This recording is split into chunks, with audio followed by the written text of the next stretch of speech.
машина менгенди үйрөн, майда чүйдө үйдө курулуш иштерге ылайышы акыл, дубал урганды, майда чүйдө курулуш кылганды кичинесине эле аралашып, ата энеге аралашып, ар тараптан өнүгүш керек да. Кээ бирлери билбейт, иш кыла албайт, болбосо бир капас ала албайт. Жок дегенде бир тоок капас алган үйрөнсө. Мисалы үчүн мына азыркы турмушка байланыштуу үйдү семонт, эшиктин алдын семонт кылганга дагы ошо семонтту кандай ачылайт? Ошону окшогон иштерди кылып үйрөнсө келечекте неме болот? Техниканы көбүрөөк үйрөнүш керек. Окуп, шопурлукка окуганга чейин эле үйрөнүп алса болот. Оңдогонду, кийим кечени өзү жууп, өзү тамак жасаганды, ошондой нерселер. Турмушка даярданыш керек да. Мына жакаңыздагы белгиге көзүм түшүп атат да, ушул жөнүндө да айтып берсеңиз. Бул Каракойдо иштеп жүргөндө ошол Ленинград университетинин профессору келип ошол илим жактайт эле да, арча боюнча. Анан Бишкектен анын атын эстей албайсызбы? Шевченко, фамилиясы Шевченко.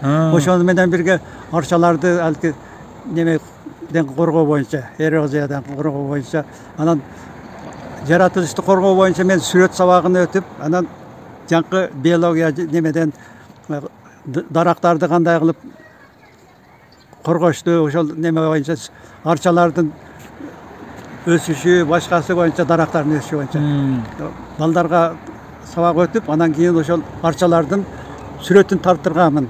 Сүрөт сабагында. Ошону кино журнал кылып, анан Ленинград университетине алып кеткен ал.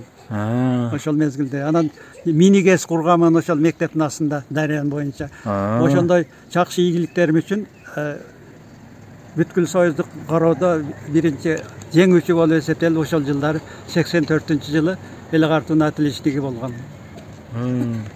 Азыркы күндө мыкты окутуучу деген сыяктуу да, ошондой экөө бир эле да. Мыкты мугалим. Неме, бул эл картуунун атилишниги да. Рахмат агай. Сыйларыңыз кут болсун.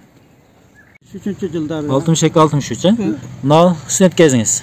Ошо бул 64-жыл. 64-жылдары. Каракойдо жүргөндө. Каракойдо. Жакын эле 20 жылдай болду. 20 жыл болду. Мына ошол Жалбатты окуган эмелери. Мына кайсы учуруңуз мына?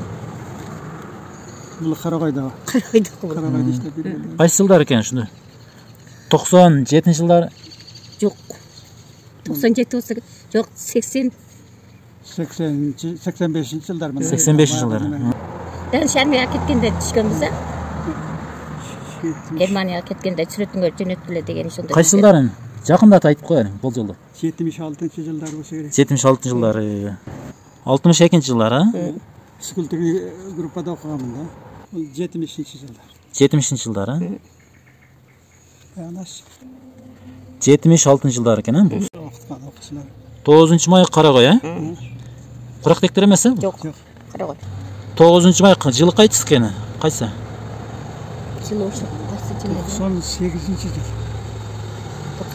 98 жыл, Согуш 90 жыл согуш болду. 98 жылдар экен, Окуучулар мектептин астында ойноп жаткан болсо, эжеке же агай сырттан келе жаткан болсо, агай келатат, эжеке келатат деп тартынып, өздөрү күтүп, мындай жол бошотуп, саламдашып туруп калчу эле. Азыркы окуучулар андай эмес да. Бири менен бири тутушуп, эжеке менен агайдын келгенин, кирген чыкканын дагы онча сезишпейт. Сезишпей калат. Сезбей калды. Телефонго жаман үйрөндү да бардыгы калган.